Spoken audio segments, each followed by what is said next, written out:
Hello, my name is Felicia McPhail. I'm a calligrapher and owner of the Photo Gallery.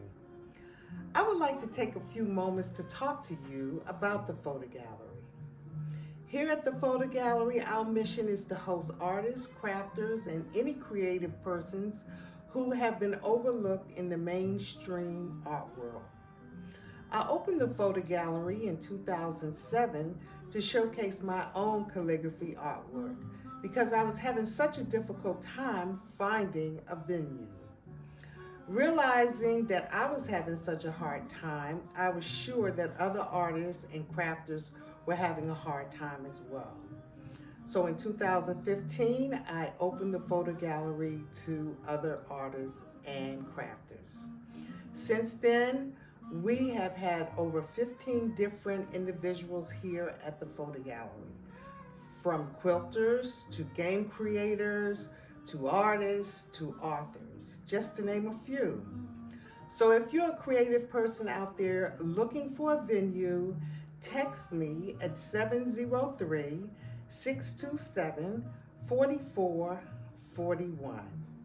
Or you can email me at photo@photo.com, or you can follow me on all the social media platforms. Today, we're bringing back the first person who showcased here at the Photo Gallery, Dr. Alfred Taylor. In 2015, Dr. Taylor had just completed his first book. Today, he's going to talk to us about all three of his books, Bridge Builders, My Amazing Journey, and Following the Trail of Alfred Pride, Trooper Alfred Pride, Dr. Taylor's grandfather. So, without further ado, I present to you Dr. Alfred Taylor Jr.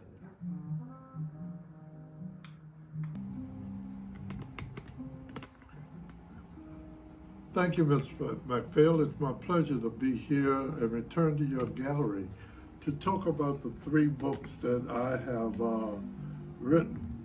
I had the pleasure, as was said earlier, of having my first initial book signing here at the gallery, and I'm ever grateful and to the gallery for providing me with this opportunity. My first book that I presented here was called Bridge Builders of North Green Valley, Past and Present. The book talks about the Green Valley community of Arlington, Virginia, of which it is Arlington's oldest African-American history, dating back to 1844, when a couple, Levi and Sarah Jones, bought 14 acres of ground to establish their home. Over the years, they started to sell parts of the properties to other developers or other homeowners to build their homes here. In my book, I feature some 100 and some autobiographical stories of what we call the bridge builders. Those were African Americans who went prior to and paved the way for those of us who came after them. I was told by my father, who was out of the old West African griot model of sitting down storytelling, he would tell me of stories of all of these contributors. And I happened to be blessed with a photographic memory that I could remember a lot of these stories. So when I retired from the university, I started to substitute at Drew Elementary School. And every Black History Month, I found that they were asking the students to write an essay on the same national figures, Rosa Parks, Martin Luther King, Malcolm X, etc. And I said that we have people within this community who have made both local and national contributions. Why can't we tell their story? So myself, Portia Clark, and president of the school board at that time, Emma Fallen Sanchez, and a man named David Beringer from the Virginia Foundation for the Humanities approached the principal of setting up a resource center where we could put artifacts from people from Green Valley for the students to further study. In conversation, David Beringer said, "Taylor, you have more stories in the top of your head. Have you ever thought about writing a book?" He said, "I tell you what, if you can get together a partial manuscript draft in 3 months, I'll see can I help you get your first book funded." Hence, I started the research on my first book by drawing on some of the stories that my father had told me of people who came before me and what contributions they made. I then went to their families and said, "Would you write me something about your father, your grandfather, who I understand did this?"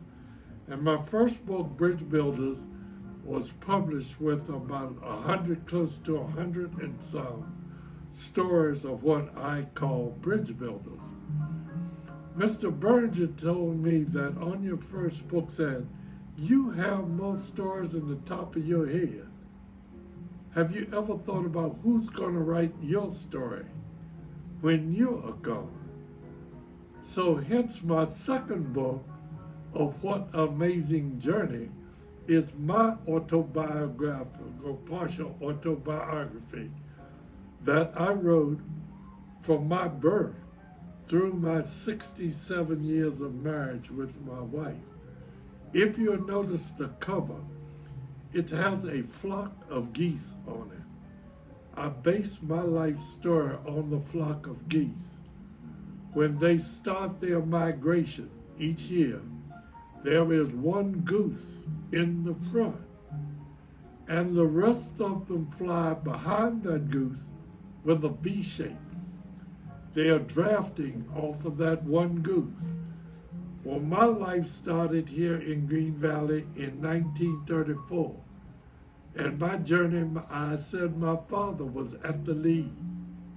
And as my father got tired, he dropped back in the flight. And other people assumed that leadership role or the teaching role, which could be many people, people out of the neighborhood, your peers, your relatives, all of them, as they got tired, they dropped back, and each of the new leaders were taken on for what they had to offer. And then on this journey that the geese take, when one of the goose decides to take a mate, they take that mate for life. Right out of high school, I got married right out of high school, but I took on my mate for life. And I took on my mate for life in 1952, and we were married for 67 years and 15 days. We both, after getting married out of high school, we both graduated in 2 college classes together. She then became a public school teacher in D.C. for 26 years, and I taught at the University of the District of Columbia for 31 years. I also had a stint where I taught at the University of Nairobi in Nairobi, Kenya. And my book talks about all the different experiences that I had in those years. Well, also while the flight of geese are on their migration, when one goose gets sick, 2 geese will drop out of flight and stay with that goose until they die or get well to join another flight. Well, my daughter and I dropped out of our flight or our journey to take care of my wife until she died. And then I, the remaining goose, will just remain around and never take on another mate.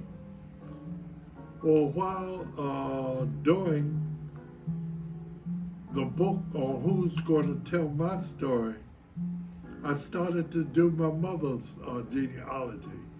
And while doing my mother's genealogy, I found out that my great-grandfather was a Buffalo Soldier who joined the Buffalo Soldiers in 1865.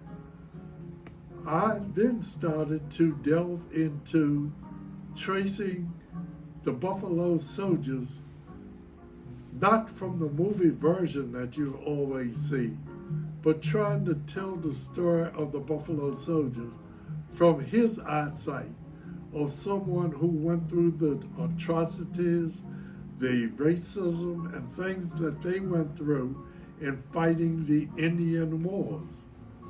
I traced his service from 1865 until his journey to Fort Myer, Virginia in 1893.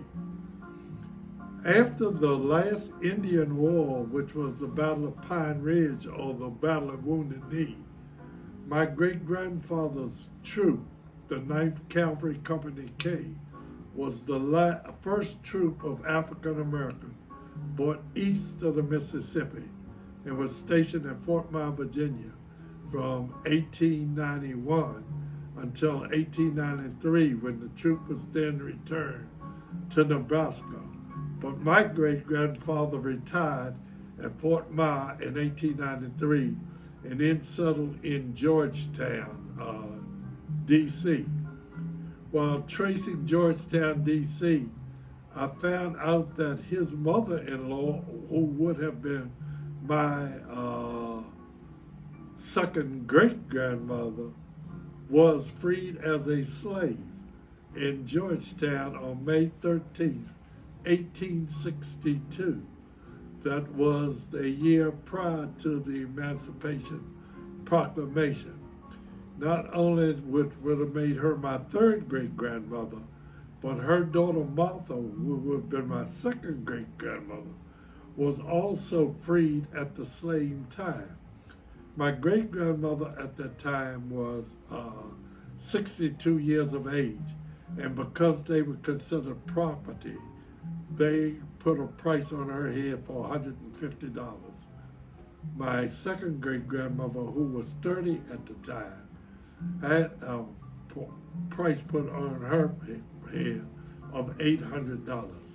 So that's how the progression of my books ran, from reading about Green Valley and all of the bridge builders out of Green Valley, like Roberta Flack, Dr. Bruner, Dr. Muse, Judge Monroe, General Robert Gasco, their contributions into my life out of Green Valley, and my 31 years of teaching at the University of the District of Columbia, into this book that I've just released on my grandfather's 26 plus years in the Buffalo Soldiers, and a look at the Buffalo Soldiers not from the